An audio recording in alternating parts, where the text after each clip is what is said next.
Good morning, ladies and gentlemen. Welcome to this episode of Victors with Victor. In America, it's very early in the morning, and the American flag is up, and so is the Kenyan boy. So, look at this. This is a typical house. For security reasons, I don't want to show where I am, and also just for the respect of the family that I stay with. This is Charleston, South Carolina. So, and I'll be staying here for quite a number of days. So my family hosts and my mentors, they reside from South Carolina, Charleston, and I've been very honored to. This is a quote I came up with after just learning how much. Well, first and foremost, I think I have so much to say, and it's important for me to be grounded and just appreciate everything. First and foremost, I want to appreciate you guys who've been supporting me, following my journey through from Germany to Kenya and now to America. It's been a huge transition, and this morning when I woke up, I was saying my morning prayers, just remembering my loved ones and you guys, and appreciating what I have. And I came up with this, like every day I process everything that I learn, both at work and just doing my adventures. I share the adventures a lot, and I hope they're helpful to you. If they are, let me know or interesting. If they are not helpful, let me know in the comment section.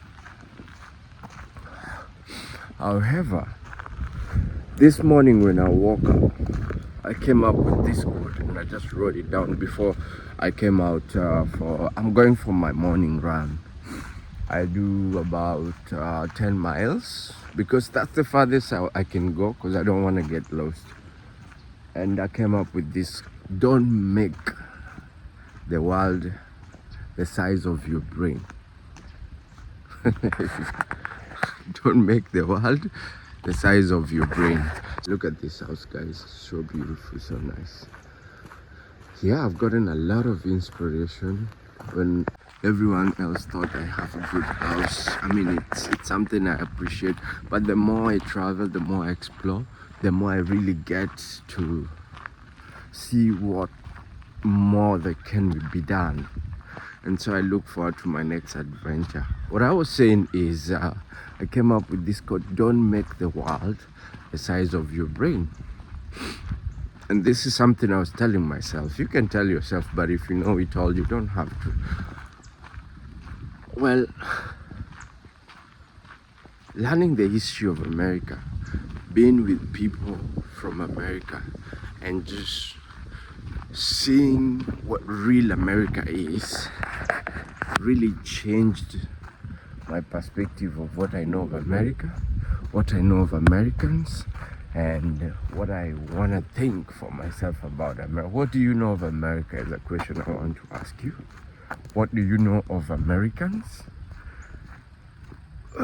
What is your general thought of America and Americans? We're dealing with a 250 years of history. America is celebrating 250 years since independence. And one of the things to know is America was once colonized. They went through brutality and everything. And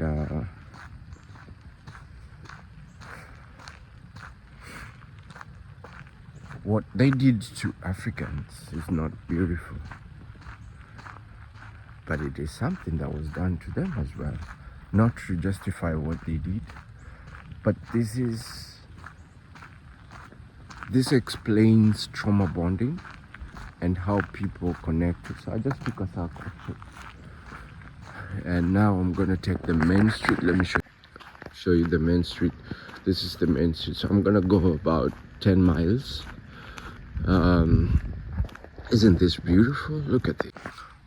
So we're talking about the history of America, but one thing about America, I don't know how genuine this is, but what I've learned from since King George Washington and President George Washington, there's King George and there's President George, is that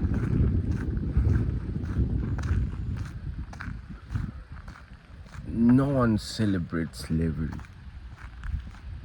They acknowledge they did wrong, they are taking responsibilities, and they're making amends to do it. However, this has immensely affected America in so many ways. Yeah, that's another house they're building here. So beautiful.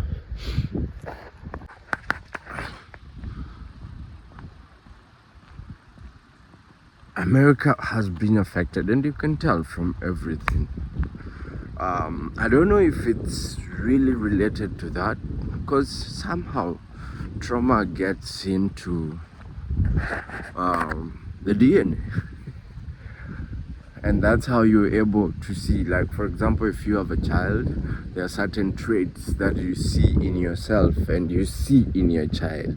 Let us know in the comment section if you have seen something, if you've seen yourself in your child and it kind of scared you. And how, for a child, how do you explain that this child is behaving like this and it was your behavior? So let us know in the comment section what you think about it. I mean, I was doing a deep processing this morning. Look at how beautiful this forest is. It's tranquil. Can you believe this is America? It's a different America. There is the haves in America. You think of Americans have money. There's the haves. The haves. Like my host family, they have a yacht, they have a boat. Don't want to dwell on, but I've learned so much, and me and Edu, if you're watching this video, that's the first time I actually went for that huge boat cruise from Finland to Estonia, the land of alcohol. And I thank Edu for giving me this exposure. When we did that adventure with Edu, one of the things that really came out was being wealthy and being rich. Those are two different things. Look at this. So South Carolina is 70% water, and now you get what I mean, right? There are rivers that looks like lakes here. Again, back to my quote: don't make the world the size of your brain, Victor. So what was I saying? I have so much. This has been aggressive right now. I have so much to share. I don't know where to start. Let me know what you guys would like to know, and then I can do video by video explaining what you guys want to know. But there is so much, and I mean, I'm a reader, but the past how many years? 5 years I haven't been reading books as much. I just got back to reading self-development books, reading about money, and it's interesting. The more I read about money, the more. Last year when I started that say, remember to have money, I was very aggressive about getting money, and then when I started to make more money, not a lot of money, but make some money, I started reading about money just to understand how money works. It's been an interesting, it's not something you would understand in a day. It's not something you understand at school. Nobody lied to you. There's no school you go to understand money. The self-development books that I recommend. A book I read while I was in my 20s, Rich Dad Poor Dad. Didn't pay attention, I'm rereading it again. I'm understanding it differently from how I understood it. The Richest Man in Babylon is another one to really read. And let me know if you need more recommendations. But also, the more I get humble, the more I meet people who are wealthy. Like I said, and we said it with Edu, while I was in Finland, that we don't want to be rich, we want to be wealthy. And wealth comes from a place of self-understanding and virtues and values together. Humility is one of the things I've learned here with the house. Guys, I'm gonna go for my run and we'll continue this conversation. But let me know what you guys think on the comment section.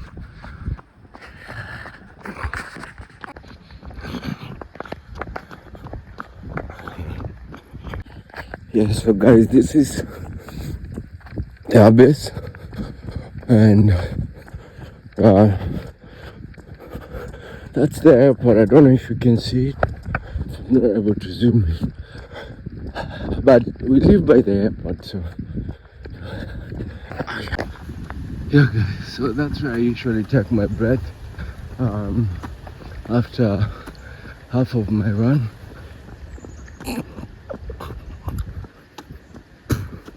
And well, there's claim to be wealthy, but there's also being wealthy, you know. Look at this. So, and it's not gated. There are parts that are gated, but it's yeah. So guys, when I was running, I think yesterday and the other day, all this was water. This, I think you can tell. Now it's low tide, so there's no water, but all this is usually water. And look at how further out the water has gone. I mean, this is like usually water to this level.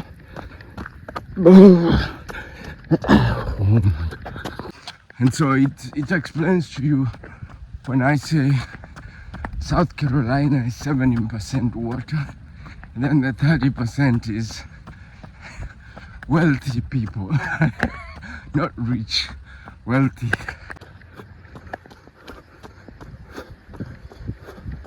Yeah, and this river here is a fishing river.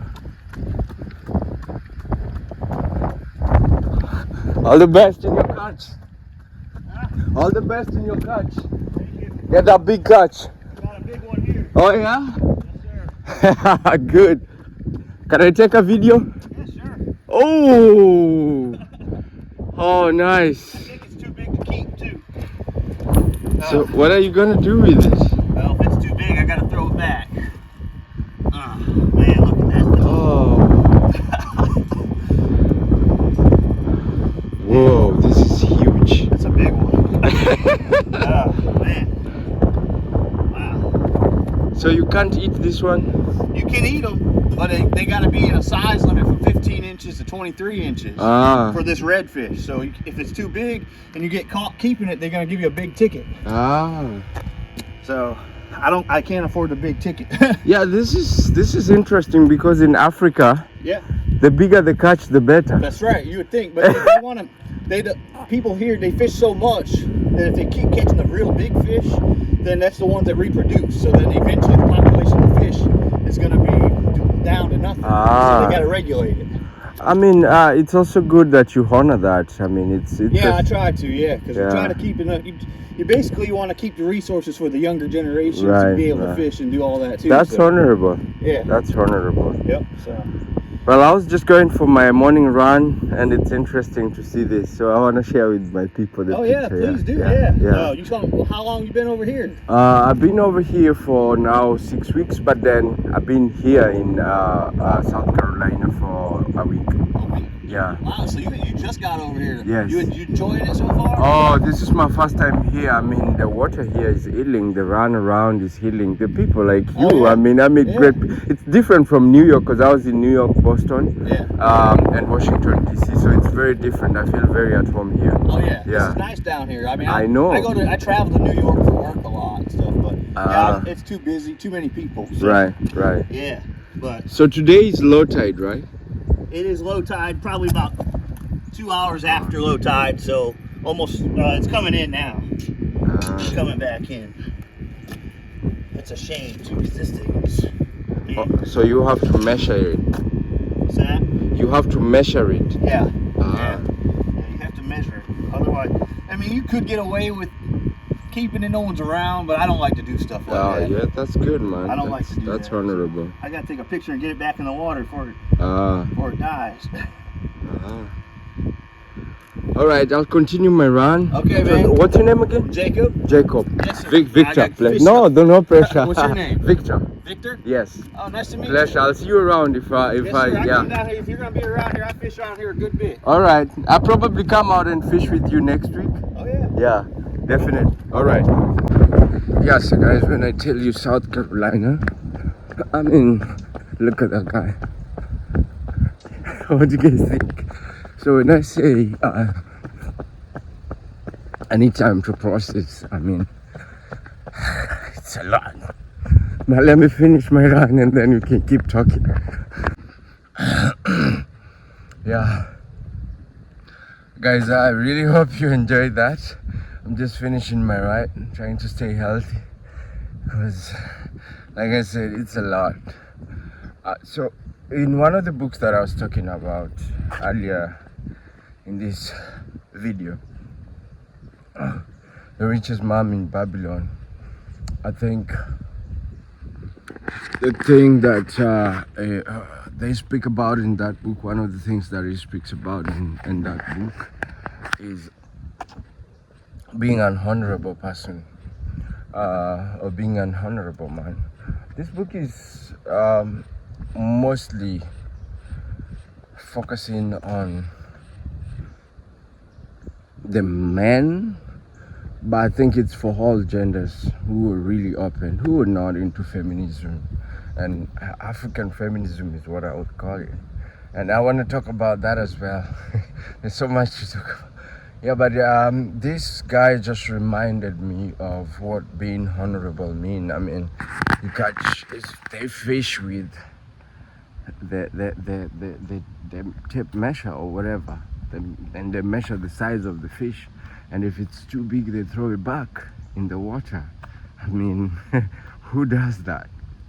Only if you're honorable, and there's no video there, there's no person watching him, but he threw it back, you know. You would imagine that a big catch is a good meal for the day, and he says, no, I want to preserve this for the next generation. This is what I'm learning about America through all the historical places that they preserve. They think about the future. I mean, the past is one thing, the present is another thing, but don't get selfish or greedy in the present and forget about tomorrow. And back to feminism. I'd also like to get your insights on the comment section. The family that I live with right now, my host family, they've really humbled me. Mom, I'll call her Mom X. Mom X is a wealthy woman. She is very wealthy. Like, no people that are wealthy, but she is wealthy. And I'm talking about Mom X. Dad Y is not something to speak about, man. I don't even know. I don't think I've ever. I mean, I read about wealthy people in America and the world, but I've never been around wealthy people. And the most delicious food that I've eaten in America has been made by this woman. My laundry, and I feel guilty, I refuse, but she says, no, sit back. Is done by this woman. What else? She does everything for her family, and it's so humbling. It's so humbling to the extent I sit down and I wonder, wait, is this true? You know, African women have been lied to, and I mean, I help my woman every time I can, but I've seen friends of mine that argue with their husbands on cooking, and you want this man to be I'm gonna take a turn because I'm almost at home, so we could finish this conversation, to be the best of himself. So in Africa, what feminism is competition between the man and the woman on who should do what. And I mean, I don't know. Let me know what you guys think about this on the comment section. But I mean, seeing Western the Western world, and this is a very Christian, very humble family. When we wake up, we pray together. The meal, we hold hands to pray together. Before bed, last night we had a very good round table conversation, and people sit on the table and everybody has a chance to speak. Some of these things I want to share because I can't share them on video. I mean, you imagine where I'm staying, so I have to, you know.